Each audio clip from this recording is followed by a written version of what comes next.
¿Qué tal, amigos? Pues es un gusto estar por aquí nuevamente con ustedes en una transmisión más de su programa Laboral en Serio. Y bueno, pues el día de hoy tenemos un programa de gala con un tema muy interesante, que se trata de los delitos laborales en México. Y para ello contamos con dos grandes especialistas en la materia, el doctor Pablo César Pérez Cuevas y el licenciado Osvaldo Ojeda. ¿Qué tal, doctor? Bienvenido y gracias por aceptar nuestra invitación. Gracias nuevamente, contador. Es un honor, como siempre, no me cansaré de decirlo, de que me hagan estas invitaciones y de reflexionar juntos sobre temas tan importantes, hoy en una sección que es laboral, aplicando algunas cuestiones de penal. Perfecto, pues muchas gracias y bienvenido. Osvaldo. ¿Cómo estamos? Buenas tardes, gracias a todos. Un placer poder compartir este foro, estos momentos con grandes amigos, sobre todo con el objetivo de crear una sensibilidad en grandes temas que se ven día con día en el ámbito público-privado, y estoy agradecido sumamente con el doctor Pablo y con todos ustedes por invitarme el día de hoy. Muchas gracias.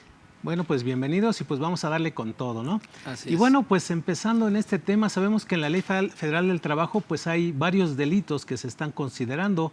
Tú me hablabas el otro día de que existía la trata, la explotación, el acoso, el hostigamiento, la ley Olimpia, en fin, un sinnúmero de delitos que están marcados en las relaciones laborales, vamos, en las empresas. Y bueno, para empezar, yo te preguntaría, ¿existe un derecho laboral penal? Muy bien, esa pregunta, contador, es sumamente interesante porque el derecho siempre se ha preocupado por clasificar y sistematizar para darle un poquito de orden al estudio de los diferentes tópicos que se le presentan. En este caso, cuando tú me preguntas si hay un derecho penal laboral, yo te diría que por supuesto que podemos identificar todo un sistema de normas jurídicas, principios, valores que relacionados con el derecho penal tienden a la protección de distintos bienes jurídicos, protegidos de manera especial incluso. Aunque tenemos que estar también conscientes de que no podemos trazar un concepto muy rígido sobre derecho penal laboral cuando existen distintas normas que se relacionan con el derecho laboral. Es decir, tal vez los tipos penales dispersos en leyes especiales o en algunas otras leyes no se pensaron propiamente para penal, pero al relacionarlos con los vínculos de trabajo, también les son aplicables distintos tipos penales a estas relaciones laborales. Más tarde vamos a hablar de manera ordenada de estos tipos, pero yo te podría decir, en la Ley Federal del Trabajo viene un capítulo final donde se establecen muchas sanciones para conductas de patrones o representantes legales, pero también hay algunos delitos. En la ley del IMSS también vienen algunos delitos. En el Código Penal Federal y Local vienen algunos delitos que pueden tener aplicación en el ámbito del derecho laboral. Por eso es que tenemos que estar muy conscientes de que el derecho penal laboral como tal sí está pensado porque hay normas y tipos delictivos específicos, pero que también en otros ordenamientos legales existen ciertos tipos penales que se relacionan de manera indirecta por las mismas relaciones de trabajo y que entonces también les son aplicables. En esa inteligencia serían como dos esquemas, ¿no? Un derecho penal laboral que identifica todos los tipos penales que sí se crearon ex profeso para temas relacionados con el obrero, el patrón, etcétera, y otras normas o otros tipos penales que en la aplicación cotidiana de esas relaciones laborales también tienen aplicación. Ahí vamos a tener el moving, el acoso laboral, el abuso sexual, el acoso sexual, la ciberseguridad, entre otras cuestiones muy interesantes, maestro. Por eso es que sí podríamos hablar en términos generales de un derecho penal laboral. Ok, pues muy interesante. Entonces, al existir un derecho penal laboral, ¿qué es el derecho penal laboral? Muy bien, el derecho penal laboral lo podríamos establecer prima facie, solo para aproximar un concepto, como el conjunto de reglas, normas, principios y valores, tanto del derecho laboral como del derecho penal, que tienden a la protección de los bienes jurídicos de trabajadores, también a veces de patrones, y todos aquellos que participen de una relación laboral, o también en materia de seguridad social, ¿verdad? Como una primera aproximación, simplemente para que metodológicamente tengamos un telón de fondo o un escenario. Ok, muy interesante. Digo, nosotros como contadores tenemos poca visión de lo que es el manejo del Código Penal o del Código Federal de Procedimientos, etcétera. y la verdad nunca nos involucramos con el derecho. O sea, los contadores estamos nada más en la parte técnica y a veces pues sí nos preocupa, ¿no? Porque a final de cuentas tenemos que prepararnos para ir hacia esa normatividad. Como bien lo dice el doctor Paulo, existen los delitos, están marcados en las diferentes leyes, códigos, y pues hay muchísimas leyes aquí en México, ¿no? O sea, Claro. podemos hablar un código fiscal de la Federación que contempla los propios delitos, el contrabando, y Defraudación todo, fiscal. la evasión fiscal, entre otros, ¿no? Hay muchos que están contemplados. La misma ley del Seguro Social Así es. también contempla los delitos, ¿no?, de defraudación fiscal, como es el omitir las cuotas obrero-patronales, Así es. y así sucesivamente, ¿no? Entonces, no sé si nos pudieras platicar, Osvaldo, o sea, un poquito más de cómo debemos ver nosotros, ya sea como contadores o los empresarios, esa diferencia entre el Código Penal y lo que son esas leyes especiales o leyes secundarias, en donde vienen esos delitos, ¿no? Delitos de omisión o delitos de actuación, que bien lo decía el doctor. Claro. Principalmente, a mi consideración a priori, debemos de tomar en consideración quiénes son las partes en una relación contractual. En este caso, debe existir un trabajador y un patrón, eventualmente. Y antes de pensar en una posible responsabilidad, ya sea por acción u omisión, por una conducta dolosa o por una conducta culposa, ya sea por parte del patrón o incluso del propio trabajador, debemos de tener como punto base indispensable que se debe de acreditar una relación laboral, ¿de acuerdo? Así es. Cuando nosotros nos enfrentamos estamos frente a algún tipo de responsabilidad penal, administrativa, civil, pues claro, lo que nos preguntan las autoridades es, oye, ¿y tú eras trabajador de esta empresa? Sí. ¿Y cómo me lo compruebas? Ah, bueno, tengo un gafete, tengo un contrato individual, tengo un recibo de nómina, recibí instrucciones de un superior, ¿de acuerdo? Entonces se acredita una relación laboral. Partiendo de este principio, entonces tenemos ya las partes que integran una relación laboral y que eventualmente pudieran ser sujetos de una posible responsabilidad o sujetos posiblemente de derechos u obligaciones frente a una persona tercera, ¿no? Platicaba yo con el doctor Paulo antes de cámaras y veíamos el tema de la responsabilidad de las personas jurídico-colectivas, ¿no? Un tema muy interesante, poco explorado, aunque muy platicado de manera inadecuada a nuestra consideración, puesto que incluso un trabajador, a priori haciendo una actividad para una empresa, pudiera estar cometiendo un hecho con apariencia de delito y que si siquiera el trabajador lo sepa, ¿no? Podamos poner el ejemplo de un cartero que le da la instrucción, su superior, de llevar una carta, lleva una carta a un local, lleva la carta local, lo deja en el lugar y explota la carta, ¿no? Y entonces hay un lesionado y detienen al trabajador, pero él no sabía que había una bomba en esa situación. Bajo esta premisa, yo considero que debemos de aprender a diferenciar estas normas, estas leyes especiales, con base en el origen que da justamente vida a la relación contractual o incluso a la propia naturaleza de la empresa o incluso la propia naturaleza de la indicación que se dé a un trabajador, ¿de acuerdo? A mi consideración, la propia Constitución establece puntualmente los trabajos que se contemplan en materia federal y los que no son materia federal incurrirán en la materia local. Justamente partiendo de esta premisa, tenemos que tener en consideración la reforma, ¿no?, que se avecina y que se avecinó a la Constitución, que deja de lado estas juntas locales y que da pie a los tribunales laborales.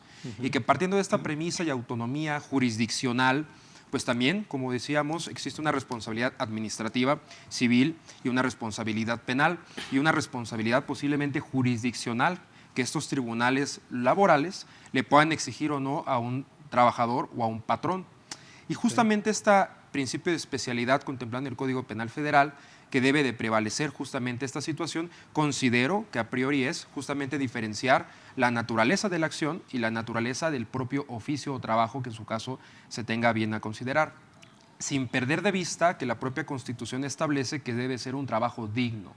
Y que justamente aquí es donde platicaba yo con el doctor, que él es el experto en el tema. ¿Qué debemos de entender por un trabajo digno entonces?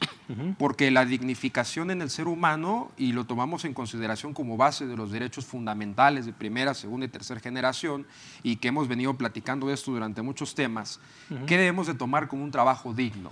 ¿De acuerdo? O sea, es decir, ¿qué debe de considerarse como trato digno dentro de una empresa pública o privada, ¿no? El hecho de yo tener, por ejemplo, un grado académico platicaba yo con un amigo magistrado en materia laboral y él decía, bueno, para mí el hecho de tener a un secretario que tenga maestría, que tenga doctorado y ponerlo a sacar copias, para mí es ir en contra de su dignidad, porque posiblemente él tenga la capacidad intelectual y cognitiva de darme un resultado diferente. ¿no? Así es. Y entonces empezamos con temas importantes, porque la dignidad en el trabajo, ¿no? Y qué es un trabajo digno y la posibilidad de quién. En materia penal, por ejemplo, platicábamos el doctor Paulo y yo, nos tocó un asunto en el que acudíamos a una suspensión condicional, en un asunto en materia preponderantemente penal. Y voy a poner este ejemplo como analogía, si me permite el público, Sí, sí, sí. porque vale la pena. El juez de control, una de las condiciones que le puso a nuestro representado para poder seguir gozando de su libertad es que obtuviera un trabajo, ¿no? Un trabajo digno, un trabajo remunerado, un trabajo en donde le pagaran una nómina, ¿de acuerdo? Mi pregunta sería, hoy en día, ¿no? Supedita la libertad de una persona a un trabajo digno. Bueno, ¿qué es dignidad? ¿no? ¿Y qué trabajo sería considerado como digno? Tendríamos entonces que atender a la psicología de la persona para poder decir, bueno, para ti esto es digno, ¿no? O sea, para mí digno puede ser ser un juez de distrito, pero para alguien más no puede ser digno, ¿no? Claro. Y entonces no puedes dar satisfacción, ¿no? Es un tema interesante a mi consideración. A priori es un tema que a lo mejor le voy a pasar la cancha a la bolita del doctor, pero ¿qué es la dignidad? ¿Qué consideraríamos como trabajo digno? Porque al final es un derecho contemplado en el primero de la Constitución. Pero sobre todo el último párrafo de la Constitución del primero establece que ninguna persona podrá ser discriminada, que queda prohibida toda discriminación. Y también debemos de tomar en consideración que la evolución cambia. Hace unos cuantos años el doctor me dio clase y nos dejó de leer un libro que se llama El Derecho Dúctil y hablaba acerca de la revolución que sufre la sociedad, esta evolución cognitiva de la sociedad. ¿Qué pasa, por ejemplo, con las personas que tienen una libertad intelectual, una libertad de personalidad, de desarrollo, de identidad única? ¿Qué pasa con estas personas que no pueden segregar o agregarse a un grupo o a un sector privado o público? Que puede ser una discriminación también, por supuesto. Entonces, estas actividades están prohibidas, ¿no? Y tienen una sanción.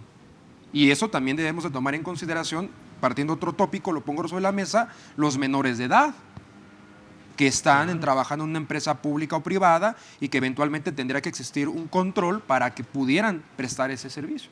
Pero tendríamos que tomar como base la dignidad. O sea, le paso la bola a mi maestro. Sí, Tú eres el que nos vas a decir qué es dignidad. No, por supuesto que tendríamos que plantear un concepto de dignidad. Antes de llegar a este punto de la dignidad, contador, es muy interesante la pregunta que planteas y que me parece que será el detonante para todo lo que tenemos agendado hoy día tratar en esta reflexión. Usted preguntaba, como es un canal de laboral en serio, va dirigido a un foro que no tiene tanto contacto con la materia penal.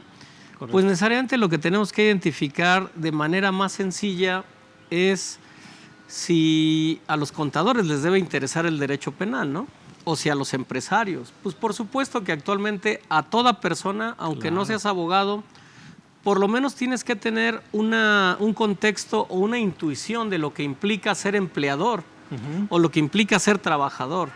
Porque en el día a día, hasta en la casa, las personas que se dedican a hacer labores de limpieza, tienes una relación laboral con ellas, generalmente no hay contratos, el trato, volvemos a la dignidad de una persona que es la dueña de la casa, no es el correcto con la que trabaja, su remuneración no es la que establece la ley del trabajo, y se piensa que porque pues, tú no eres abogado, no eres penalista, no te dedicas a laboral, pues el mundo no existe allá fuera de reglas jurídicas, y por supuesto que existe. Claro. En los últimos años, contadores, hemos hablado hasta el hartazgo tal vez de lo que significa el compliance o cumplimiento. Estos temas de derecho laboral y penal nos permiten identificar que todo empresario o todo empleador tiene que tener protocolos de actuación, tiene que tener previsto que puede incurrir en conductas delictivas sin siquiera estar consciente de ellos. Claro. Por una sola discriminación, por un solo tratamiento, por no pagar lo adecuado. Es decir, el derecho penal es de todos en materia laboral y hay que estar conscientes de esta situación. No solo contadores, sino empresarios. Pensemos en estas conductas, por ejemplo, que se dieron ahora con motivo de la pandemia del teletrabajo, ¿no? ¿Y en qué condiciones se va a desarrollar el teletrabajo? Sí. ¿Y en qué condiciones tu patrón te puede llamar por teléfono y decirte qué estás haciendo en tu casa? No te veo conectado, desarrollando tu trabajo. Entonces, hemos encontrado casos muy interesantes donde a veces incluso en oficinas presenciales alguien mandó instalar en las computadoras una teleobservación de lo que hacen los trabajadores, ¿no? Y ahí te tendrías que preguntar si estás violando el derecho a la privacidad, cuáles son los límites al derecho a esa privacidad y esa intimidad. Si el derecho penal está presente en todas las conductas, una mirada, un tratamiento del patrón contra su trabajador. Un movimiento corporal. Un movimiento corporal, a qué personas contratas, qué edad tienen, cuáles son los controles que haces en RH o en capital humano para contratar personas. Es decir, en todos los aspectos de la vida laboral siempre va a haber una implicación que tenga un riesgo de una conducta delictiva. En muchos de los casos se cometen estas conductas ni siquiera estando conscientes, ¿no? Porque no conocemos cuál es la prohibición, no conocemos cuál es el mandato y por eso se reiteran estas conductas. La dignidad humana, pasando a lo que decía Osvaldo, ya hemos dicho aquí que el fundamento de los derechos humanos es la dignidad humana. Y hace 3000 años en la filosofía clásica está muy claro qué es la dignidad humana. El ser humano tiene 3 atributos que el Estado no le da: inteligencia, voluntad y libertad.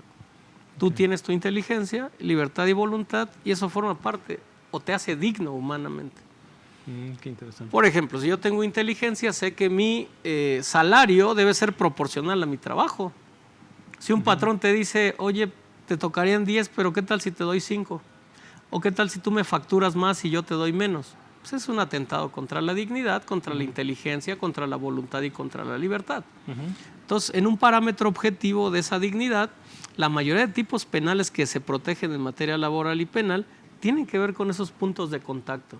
La dignidad del trabajador, sus derechos a la salud, sus derechos a la seguridad social, a que sea tratado adecuadamente su centro de trabajo, que tenga condiciones dignas, porque también debemos abrir la mente de que el trabajo no solo es en oficinas.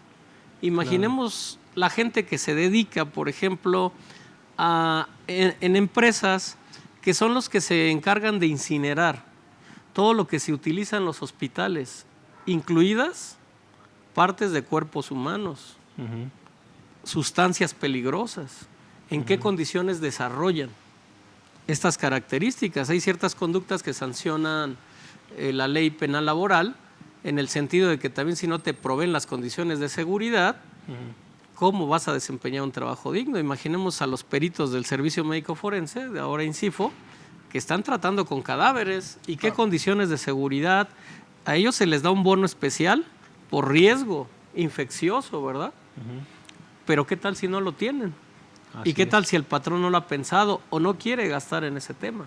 Entonces, la mayoría de conductas tienen un punto de contacto desde lo laboral hasta lo penal muy interesantes, y con motivo de ello se relaciona la materia para laboral y por supuesto que derecho de la empresa, para por lo menos estar conscientes que tenemos que tener por anticipado todo un programa de compliance, de cumplimiento, nuestros protocolos, ciertas conductas incluso tecnológicas. Pensemos en el acoso laboral, en el abuso sexual en el trabajo. ¿Qué pasa si yo no tengo pruebas para demostrar que alguien me quiere imputar una conducta de ese tipo? Cuando son generalmente ocultas. Pues el patrón debe saber que tiene que tener una inversión muy fuerte en los temas de teleobservación en el trabajo, ¿cierto? Para que ciertas áreas no estén descuidadas. Muchas conductas penalmente se sancionan por tolerar o permitir o no hacer algo respecto de quien lo está haciendo. Hace un ratito Osvaldo mencionaba este tema que en penal ha sido muy debatido, de cuando un patrón es responsable de las conductas que cometan sus trabajadores. Así es. ¿No? Y entonces, si esa responsabilidad me la atribuye el Código Penal como una posición de garante, pues como patrón sí tendría que estar pensando en toda una plataforma que me permita el día de mañana tener las bases para decir, yo sí he cumplido, aquí están las normas de seguridad, están las obligaciones, y fue una conducta personalísima, pero yo tengo cuidado todo el centro de trabajo, incluso de protección de víctimas, ¿no? Hoy día que la violencia de género, digamos que es uno de los temas que más clarito se está detectando. No es algo nuevo, por supuesto, pero tenemos ya una sensibilidad por todo lo que ha pasado de tratamiento inmediato, ¿no? Ujú. Y ahí es donde tenemos que poner el punto de discusión. Así es. Pues mira, la verdad es muy interesante. A mí me dan a luz muchas cosas ahorita porque retomo lo que decías en un principio. Hay un título, que es el título 16 en la Ley Federal del Trabajo, que habla de las responsabilidades y sanciones. Y es para patrones, para líderes sindicales, para trabajadores y para servidores públicos. Así es. Claro.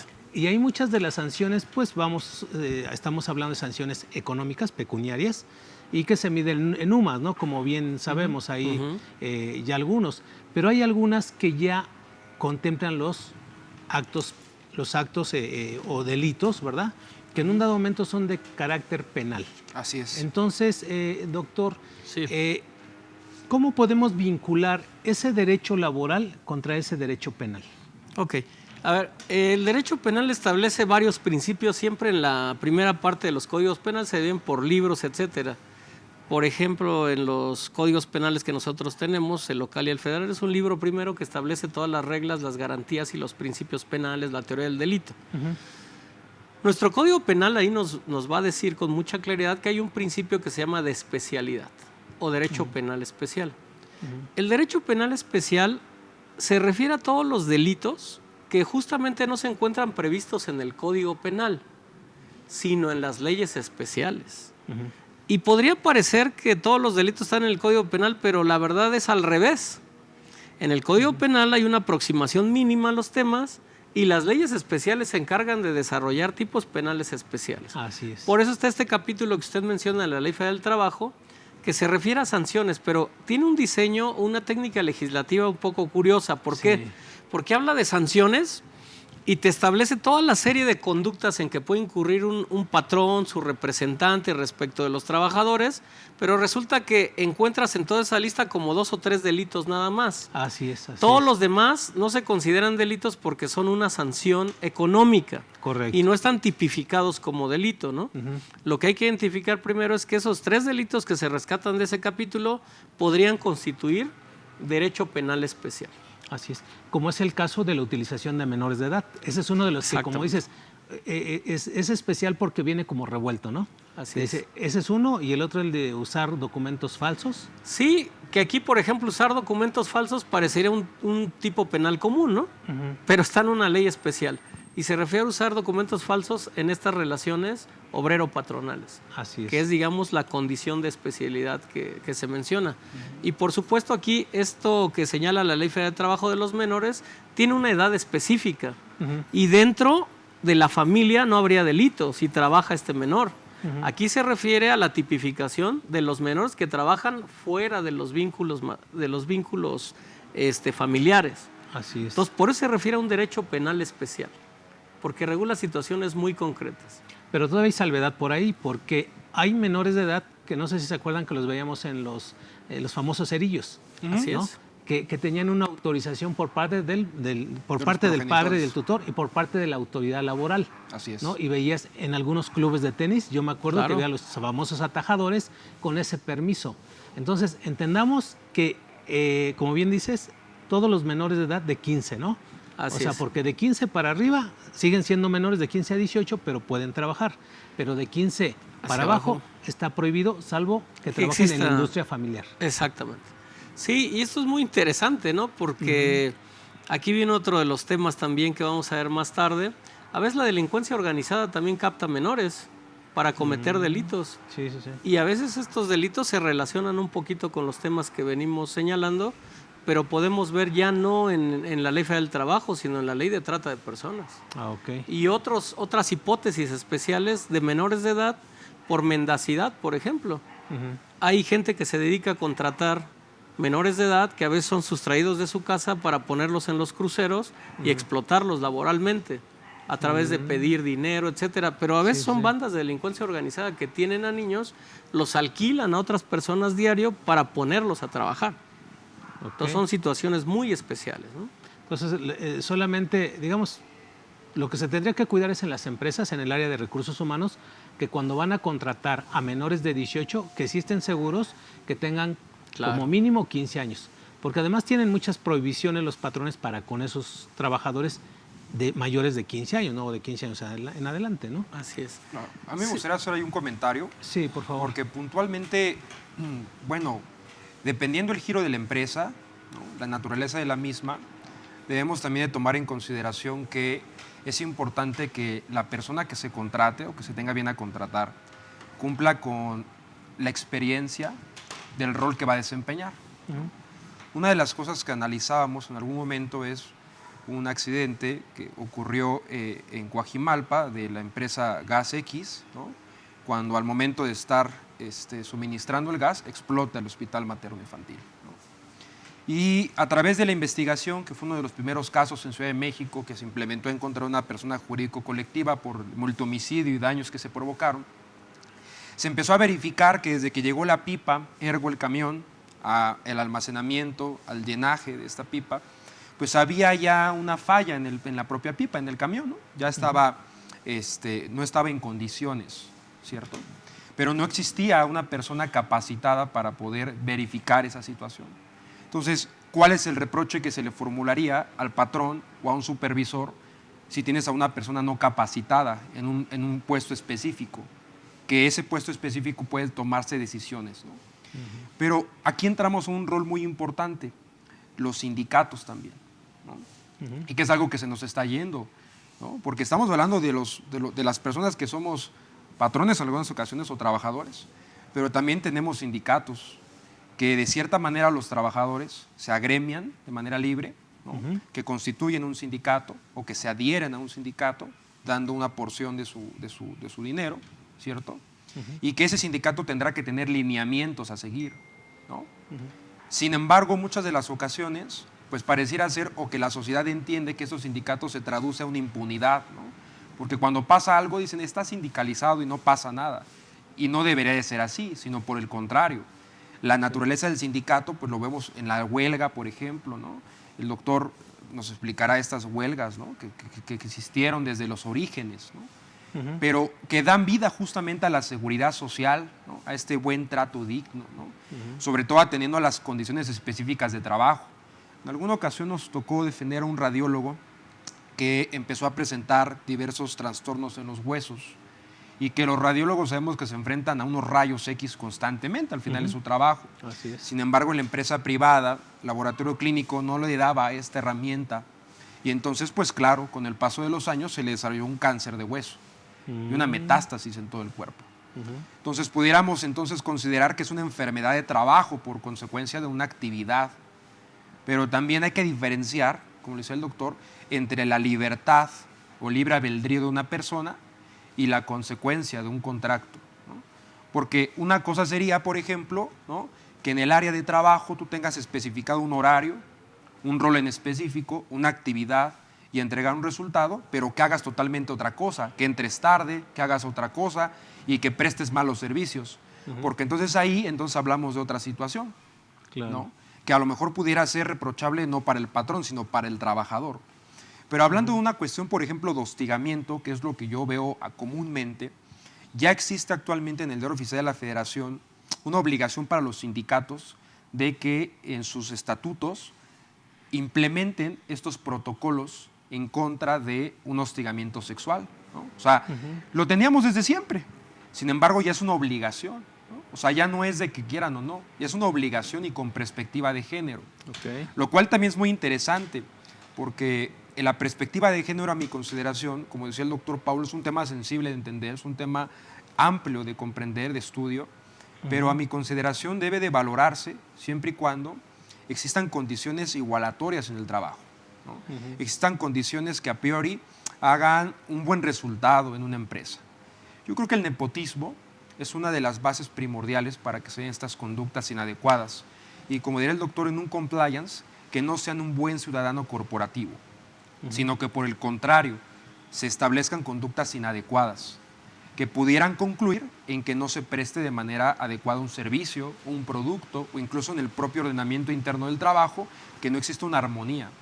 Yo, por ejemplo, veo a diversas empresas, como puede ser La Costeña, en donde ves que todo el mundo se lleva bien con todo el mundo. O sea, ves ahí realmente como ciertos lineamientos, ¿no?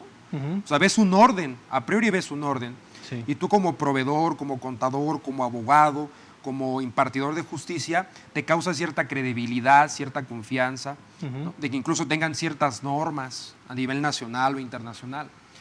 Pero vemos a lo mejor otros lugares en donde ves y dices, no, pues aquí se ve que no hay orden. Entonces, como que a priori sí consideras que pudiera pasar algo inadecuado. Porque al final también puede ser una prueba, ¿no? Una inspección ministerial. Si una persona se queja de un móvil, ¿no? Por ejemplo. Sí. Es un tema interesante porque le decía yo al doctor Pablo que el artículo 53, fracción primera de la Ley Federal del Trabajo, establece que en temas de hostigamiento tratándose de un trabajador, será únicamente la no responsabilidad para el trabajador a renunciar. No estamos hablando de un despido injustificado, estamos hablando que el trabajador dice, yo ya me voy, aquí me están hostigando, ahí se ven. Pero no hay una consecuencia o no hay una acción legal que pueda restituir al trabajador a ese lugar de trabajo sin esas acciones. Es decir, una sanción al patrón de decirle, ya no hagas estas cosas, implementa esto, cambia esto. Y un ejemplo lo podemos ver con un tuit que se viralizó de una trabajadora Total Play, no sé si supieron, que se quejó de que sus jefes la maltrataron y renunció. Y este tuit llegó a Salinas Pliego y impuso Salinas Pliego una multa a estos gerentes. Entonces, pues por supuesto que pudiera ser el tema. Es decir, yo implementé, como diría el doctor, mis manuales, mis controles para que estas conductas inadecuadas no se den. Porque al final, pues a mí como patrón me genera una responsabilidad. Claro. Y pierdo gente valiosa, gente que genera potencialmente un recurso y un resultado. Cosa que con estas conductas no lo voy a tener. Yo creo que también el tema de los sindicatos es muy importante. Y de igual manera le voy a pasar la cancha al doctor, porque me parece que esta libertad de gremio, esta libertad de asociación, y que se ve considerada y que se ve contemplada en la Constitución, también debería estar regulada por esta relación contractual, los sindicatos. Claro. Es un tema importantísimo. ¿Cómo ve, doctor? Sí, muy interesante todo lo que comentas, ¿no? Pues imagínate en materia de sindicatos los puntos de contacto que tienen que ver con el derecho penal, no solo desde las cuestiones laborales, cómo los contratas, cómo les pagas, con quién celebras operaciones financieras, si esos contratos existen o no existen, si realmente tienes los trabajadores que dices, cuánto les pagas, cuánto le destinas al deporte, a la capacitación, etcétera, ¿no? Porque en la mayoría de estos eventos, a la mayoría de gente se les utiliza como grupos de choque, ¿no? O de golpeo, pero no necesariamente tienen un contrato laboral, ni condiciones dignas, ni están protegidos, etcétera. Y son como antivalores entendidos. Régimen de confianza en la Constitución. Entre el patrón y los trabajadores, ¿no? Pues dice, contador, quisiera agregar algo ahí, porque creo que es importante que estén conscientes también los patrones, los empleadores, etcétera. El artículo 994 de la Ley Federal del Trabajo, cuando establece sanciones por determinadas conductas, se refiere en la fracción sexta a que todo aquel patrón que tolere o permita el acoso, el abuso, etcétera, se le impondrá una multa, o también el que realice actos de discriminación. Pero ojo, este no es un tipo penal. Así es. Es decir, es una obligación en materia laboral que tiene un contacto con el derecho penal cuando tú toleras o permites o no tienes estos programas de protección. Hace un ratito Osvaldo mencionaba una empresa grande cuyo nombre yo no voy a repetir, no porque esté estudiando en una escuela de negocios, sino porque estoy seguro que la persona que nombró Osvaldo pues, es experta en toda esta existencia de protocolos. A través del tema de capital humano, ¿no? En las empresas se trata este tema de la dignidad y de la ética del empresario, donde generalmente pues hay sus protocolos, programas, contratan expertos justo para que estas conductas, hostigamiento, acoso, moving, no sean parte del día a día de los trabajadores, ¿no? Claro. Entonces, esta primera parte sí quería aclararla, contador, porque mucha gente piensa que este capítulo de la Ley Federal del Trabajo tiene puros delitos y no es así. La mayoría son sanciones económicas para el patrón en contravención a disposiciones de la Ley Federal del Trabajo, pero no todos esos son delitos, ¿no? Entonces, eso habría que distinguirlo también. Ok, entonces, ¿cómo pudiéramos identificar esos delitos que están previstos dentro de la Ley Federal del Trabajo, ¿no? ¿Cómo los pudiéramos ir identificando? Porque como bien dices tú, aunque no están en ese título de las responsabilidades y sanciones, pues nos vamos a un artículo 3º bis, en donde ahí te vas a encontrar con una definición de lo que es el acoso y el hostigamiento, ¿no? Así es. Y luego, como bien decía Osvaldo, hay otro artículo en donde hay una causal también ahí Para cuestiones laborales. de suspensión o determinación de la relación Así laboral es. por esas cuestiones.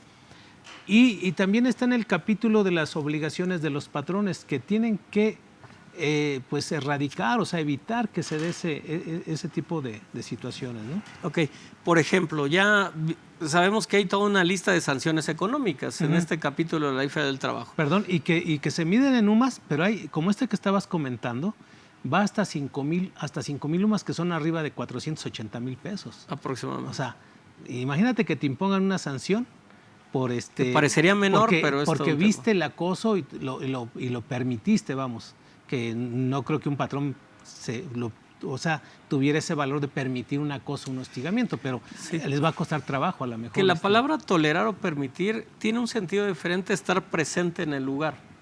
Es decir, si yo no tengo protocolos, medidas de protección, un área psicológica que ayude a cualquier víctima dentro del trabajo a ser acompañada, a ser respaldada, por ahí se pueden dar estos conceptos de tolerar o permitir. No necesariamente cuando yo veo y no hago nada.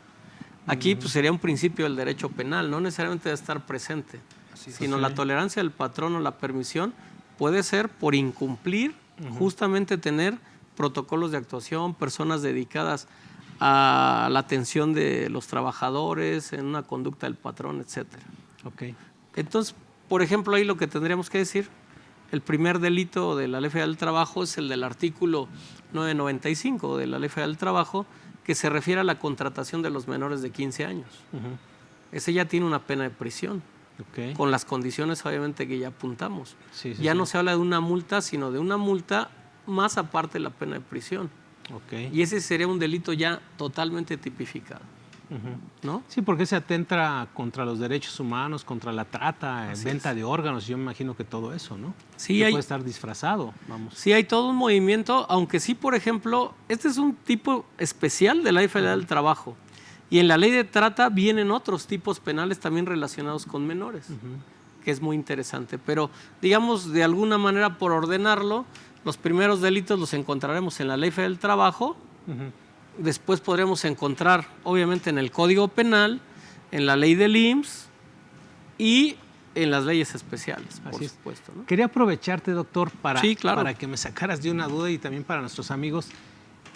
¿Qué es el hostigamiento que marca para efectos laborales? ¿Cuál es ese hostigamiento al que se refiere y qué es el acoso? O sea, que nos dejaras en claro, es un ejemplo, ¿no? Para ti, ¿qué sería ese acoso y ese hostigamiento? Porque digo, seguramente que se da en las empresas, pero no tenemos bien identificado a cuál se refiere esta ley. Sí, muy bien. Hace un rato platicaba con Osvaldo y él me decía, es que no encuentro en toda la Ley Federal del Trabajo, y vaya que la estudió como 2 años, dice, no encuentro un motivo para que el moving, ¿no?, por sí mismo sea delito. Pero aquí viene el tema con el acoso laboral y el hostigamiento laboral, si es al que nos estamos refiriendo. La primera sala de la Corte y la segunda sala de la Corte, al interpretar el moving, ya han trazado como una línea jurisprudencial más o menos para identificar. Es decir, a veces no es necesario, contador, que yo esté encima del trabajador diciéndole cosas para que se acredite un moving laboral, o sea, un acoso. Pensemos que estamos en un lugar y que yo ya no quiero que determinada persona trabaje, o me cae mal, o él no cede a mis peticiones y por eso le voy a aplicar violencia. La violencia laboral o el acoso laboral no necesariamente es con palabras, no necesariamente es presencial. ¿Por qué? Yo le puedo encargar a otro trabajador que dependa de mí que le carguen todo el trabajo a esa persona. La Corte ya ha dicho con mucha claridad que esas conductas de aplastamiento o de minimizar a un trabajador constituyen moving laboral. Eso es el acoso laboral. Moving es violencia en el trabajo. Y entonces hay muchas conductas que se manifiestan claramente, a veces hasta con una actitud del patrón sobre el trabajador. Puede ser un signo de violencia. O conductas de discriminarlo, no hacerle caso, pasarle más trabajo, abrumarlo, ¿no? Torturarlo psicológicamente. Ahí es donde vienen estas conductas de acoso laboral.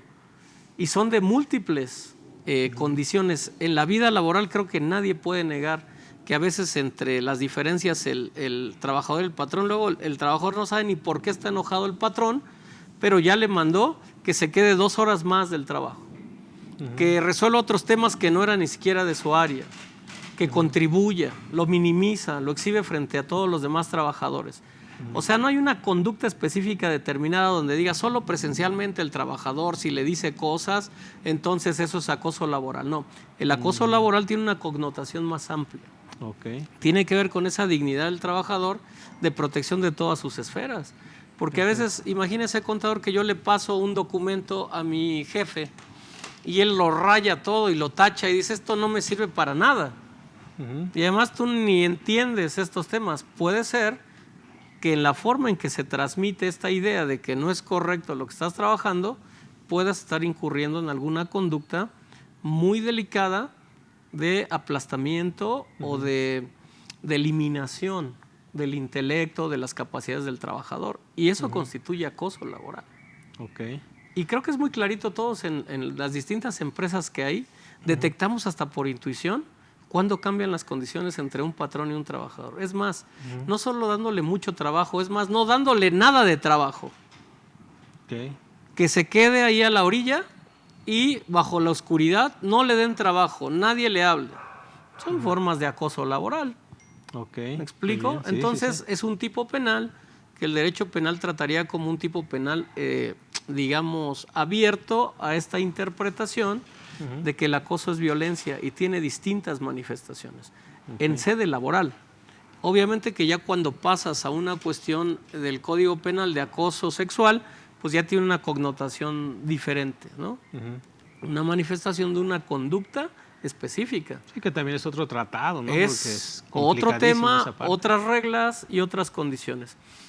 En resumen, la jurisprudencia de la Corte lo que ha dicho para acoso y laboral pues es el moving, es la violencia en todas sus manifestaciones, miradas, actitudes, cualquier Y comportamiento. el acoso también se puede dar entre trabajadores. Claro, no solo entre trabajadores, a veces ordenados por el patrón, o a veces la mano derecha del patrón es la que mece la cuna, a nombre del patrón. Sí, sí, sí. Entonces hay muchas conductas, para esto nos sirve todo este control sobre las conductas y comportamientos, no solo del patrón, sino también de los aliados del patrón y de los mismos trabajadores.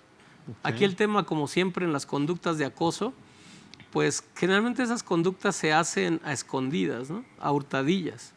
Por eso sí tenemos que tener incluso hasta cuestiones tecnológicas pensadas en todos los centros laborales para que exista constancia de lo que realmente pasó. Sí, por eso ya anunciaba en el promo, a veces están pero no se ven, ¿no? O sea, Sí, y generalmente la violencia que no se ve es la más dañina, la psicológica, ¿no? Con una mirada a veces, contador, del patrón al trabajador lo está aniquilando. Sí, que tiene que ver mucho con lo que dices de la dignidad, ¿no? O sea, perdón, yo nada más iba a hacer un comentario muy corto, que en algún momento yo traté de estudiar lo que era la dignidad humana y la dignidad de las personas y efectivamente concluí algo así, que en resumen, que ser digno es ser merecedor, como bien lo decías, o sea, es ser merecedor de algo, o sea, de lo que tú realmente vales, de lo que tú quisieras o eres, ¿no? Entonces está padrísimo porque, como bien dices, y cuando volteo y leo la ley de trabajo y cuando volteo y veo en las empresas, no veo dignidad. Claro. Entonces, ahí es donde está el problema, ¿no? No vemos la dignidad, sí vemos el acoso, sí vemos el moving, ¿no? Todo eso lo vemos, pero a final de cuentas no lo he visto que se esté denunciando. Yo pienso que ya viene, por eso me atreví a ir tocando este tema y seguramente vamos a seguirlo manejando desde diferentes aristas, porque a la gente le tiene que quedar claro que así como bien decías, el movimiento feminista que hoy en día ya lo hacen valer porque ya están en un estado de desesperación por todo lo que está pasando, va a llegar el momento en que también los trabajadores van a empezar a conjuntarse para decir, ¿sabes qué? Vamos a empezar a denunciar, ahora sí a los patrones porque se están pasando de listos. Normalmente así es como pienso, y más que ahora con esta reforma que tú mencionaste del año 2019, en donde ahora ya existen los tribunales, ¿no? Ya no va a ser así esas juntas locales o esas juntas federales, que pues aunque ya estaba todo esto que estamos comentando, de todos modos no había nada. Yo espero que ahora que haya ya juzgados, pues ya como que la gente se vaya animando a decir, voy a ir a denunciar, ¿no? voy a anunciar, no sé cómo lo ves. Pero antes, no sé si, o tú, Osvaldo, que nos platicaras, para ti, ¿qué es el hostigamiento?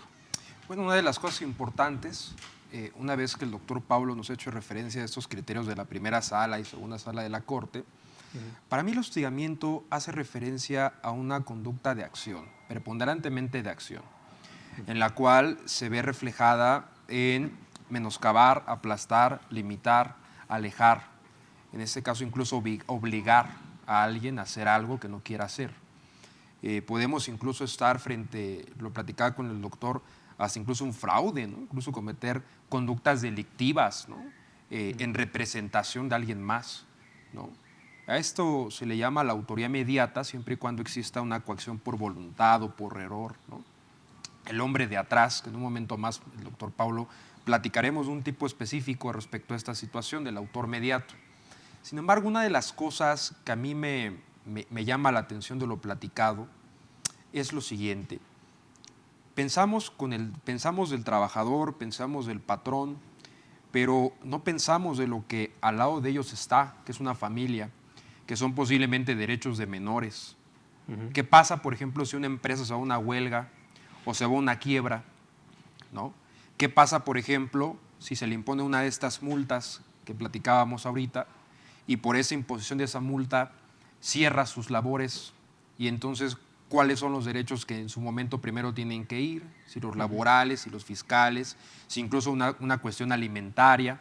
Porque sabemos perfectamente que en las empresas, el Departamento de Recursos Humanos o el Departamento Jurídico, pues eventualmente hay trabajadores que les descuentan pensiones alimenticias, ¿no? Y entonces, ¿qué va a pasar si cierra esa empresa, ¿no? Por ejemplo, imaginemos también una cosa importante, y es algo que los invito a los que nos ven, que son empleadores. ¿Qué pasa cuando hay un incumplimiento de obligación alimentaria y se equipara al patrón que oculta información, ¿no? Cuando le pide un juez de lo familiar al patrón, ¿no? Al patrón, oye, dime cuánto gana este trabajador, y no informa de manera completa y correcta o oculta la información adecuada. Se equipara también un delito que está contemplado en el Código Penal de la ciudad, no en una ley especial, como decía el doctor. Entonces, es un tema interesante porque a mi consideración el hostigamiento justamente es esa parte. Claro, eventualmente la cuestión sexual, la diferenciación justamente radica en que ya viene un aspecto oculto, ¿no? Y pues bueno, es con el objetivo de satisfacer un líbido, ¿no? Eventualmente. Y que aquí entonces partimos de un principio muy interesante. Cómo un patrón o cómo un trabajador pudiera entonces acreditar una conducta con un hecho aparentemente delito. Una. Dos, ¿cuáles son los bienes jurídicos tutelados en el acoso laboral o el hostigamiento laboral, ¿no? ¿Por qué? Porque pues por un lado tenemos la parte psicológica. Si yo, por ejemplo, trabajo en un despacho y en ese despacho no me valoran y no ven lo que hago, o incluso yo hago un perfecto amparo y se lo paso a mi compañero para que lo revise, y el compañero es el que se pone la medalla, ¿no? Y yo fui el que me quedé 3 días sin dormir, ¿no? Y a él le van el bono, o sea, porque pasa. Sí. Esa es la realidad, pasa, ¿no? Y yo digo, pero si yo lo hice, ¿no? No lo hizo él. Entonces, ¿qué va a pasar? ¿Qué se ve afectado? Pues mi psicología, a lo mejor mi salud, ¿no? Porque a lo mejor tengo ataques de crisis, porque siento que no doy el ancho, porque siento que me van a correr. Porque si yo hago un censo, y había un censo en el INEGI en el 2018, e incluso la página OCC Mundial, que es una plataforma para buscar empleo, estaba yo escuchando hace ratito que sacó un estudio que de 10 personas, 6 abandonan su empleo por hostigamiento laboral. De 10 personas contratadas en esa plataforma, 6 se van, ¿no? E incluso vemos que las empresas ya tienen una calificación y cualificación en esas plataformas, ¿no? Pero ¿qué va a pasar entonces? O sea, ¿qué bien jurídico se pone en riesgo? Y ese bien jurídico, ¿qué consecuencia tendría? ¿Una responsabilidad administrativa, una responsabilidad civil como un daño moral o una responsabilidad penal? Si es que fuera el caso. Y si las 3 se actualizan, preguntar entonces si las 3 son reprochables al patrón o si son reprochables a un compañero de trabajo. Puede ser también. El compañero de trabajo, tú le entregas todo al jefe, lo dejas sobre la mesa, ya tengo todo listo, y cuando ella te dice, oye, no está nada, no, pues aquí yo lo dejé, yo ya tenía todo listo, y pues quién sabe qué pasó, ¿no? Que sea el doctor Pablo, los testigos silentes, ¿no? El testigo silente, lo dice el common law, aquel testigo que no habla, pero que te da información, ¿no? Es silencioso, una cámara de biovigilancia. Pero espérame tantito, ya le informaste a tus trabajadores mediante un aviso de privacidad, de uso de datos personales en posesión de particulares que van a estar siendo videograbados durante el transcurso de su horario de trabajo. Sí, no. Ah, bueno. Porque no solamente puedes videograbar que el empleado se está perdiendo el tiempo en el teléfono, sino posiblemente también un hecho posiblemente aparentemente de delito. ¿Y qué pasa si grabas, por ejemplo, que un trabajador se pelea con otro y de un golpe lo mata? ¿Esa prueba puede ser utilizada en una parte penal? ¿O qué pasa con el robo hormiga? Todas estas empresas, por ejemplo, de almacenaje, de logística, que no tienen a lo mejor un compliance, unos lineamientos para la mercancía que queda desfasada, ¿qué pasa con eso? ¿Puede ser o no reprochable otra conducta para los trabajadores? Es un tema interesante. ¿Cómo ve, doctor? Pues muy interesante. Retomando un poquito de la primera parte que dijo Osvaldo, porque me parece interesante, nos tocó un caso, contador, ahí que les quiero compartir, donde, fíjese qué curioso, de un divorcio y de un tema de pensión, el esposo de pronto dice, yo gano 3,000 pesos, ahí está mi contrato de trabajo y ya, entonces le doy la mitad si quiere de los 3,000 pesos, no hay problema. Pero obviamente la esposa sabía todo lo que él ganaba Que no era y todo verdad. lo que le daban por vía sindicato y lo que le daban por vía bonos. Entonces, muy sencillo ahí también para que los patrones tengan cuenta, porque a veces la estructura de pago de ciertas empresas están diseñadas así por una estrategia fiscal, y en el punto más inflexible, que es la materia familiar o la materia civil, de pronto cuando pides informes a la Comisión Nacional Bancaria y de Valores, de pronto te das cuenta, o los informes bancarios, que él recibe 50,000 pesos en su cuenta bancaria. Y el patrón ya informó, no, pues sí le pago 3,000 pesos, ahí está el contrato individual de trabajo. Pero entonces estaría incurriendo en una falsedad, derivada de su propia estrategia fiscal. Así es. ¿Cuántas empresas hoy en día no funcionan de esa manera? Así es. Sobre todo a mí me ha tocado en algunas empresas donde los patrones dicen, no, bueno, para ayudarle a este trabajador que de una u otra manera va a ser afectado por la pensión alimenticia, dicen, vamos, haga algo, contador, ¿sí? Manéjele honorarios y manéjele salarios. Manéjele honorarios a nombre de otra persona. De tal manera que ya esa persona, ya sea el hermano, el primo, pero fíjate hasta dónde llega la malicia, ¿no? Claro. A través de ese familiar que le entregue los recursos complementarios, o sea, 20%, 30% de su salario al patrón por conveniencia de él, porque no va a pagar tanta cuota del Seguro Social ni tantos impuestos. Así es. Y a final de cuentas está quedando bien con el trabajador y lo retiene. Claro. ¿No? Porque además se da casualmente en aquellos trabajadores que, no sé por qué ha pasado, que esos que les fincan una pensión alimenticia, luego a veces son de los que también le chambean bien, ¿no? Y ahí es como dicen, no, te vamos a ayudar. Claro. ¿No? Y eso, digo, pues es un delito. Claro. Así es. Porque como bien comentaste, yo vi en la Ley Federal del Trabajo que en ese título de las responsabilidades y sanciones nada más existen 3 tipos de delitos penales, que es ese de los menores que ya dijimos, es aquel que utilice, sí, o aquel que pague salarios menores, ¿no? Que pague salarios menores, o menor al salario mínimo incluso te dice. Que quien pague un salario menor al mínimo es un delito penal. O quien haga recibos por una cantidad mayor que lo que esté pagando y te haga firmar, o sea, fírmame tu recibo por 20,000 pesos, pero te voy a dar 5,000. ¿No? Ese es otro de los delitos que se castigan penalmente, ¿no? Y estaba el otro del que utilice documentos falsos. Así es. Y bueno, a final de cuentas creo que son de los más, de los que están ahí tipificados. Y hay otro que también más bien es para el representante de los trabajadores que ya en un juicio que no presente pruebas. O sea, son esos 4 que estamos hablando. No defienda. Penas de prisión. Dije, bueno, ¿y dónde están los demás? ¿No? Esos delitos laborales, ¿dónde están los demás? Sí, que ese en realidad sería un delito de abogados, litigantes o patronos, pero claro, como es de derecho penal especial, si en 3 meses tú no impulsas el proceso, incurres en esa conducta Así es. laboral. Y ahí en es donde beneficio te del quería patrón. preguntar, ¿qué es el derecho penal especial? El derecho penal especial es el conjunto de normas jurídicas que regulan delitos, pero fuera del derecho penal, del Código Penal. O sea, el Código Penal tiene los delitos, claro. Sí. Pero hay una extensión de esos delitos en leyes especiales. Así ¿Por qué hay es. leyes especiales? Porque el Código Penal no puede tratar todos los temas. ¿Y qué leyes especiales hay contra el ambiente, en derecho laboral, en derecho espacial, aeronáutico? Y todas esas leyes tienen sus propios capítulos de delitos. La ley del notario tiene su capítulo de delitos, la ley de amparo también, la Sonora Santanera también. Todo mundo tiene un capítulo especial de delitos. Sí, sí, sí. Toda esa parte que está fuera del Código Penal son leyes especiales. Pues claro, la naturaleza obliga a que tú detectes conductas específicas y las trates, como en este caso de la ley laboral, en los tipos penales que decimos, menores de 15 años, pagas salarios menores a los que corresponde incluso al salario mínimo, o facturas, te dan una factura más alta de lo que le estás pagando realmente, ¿no? Pero fíjese una de las cosas curiosas, contador.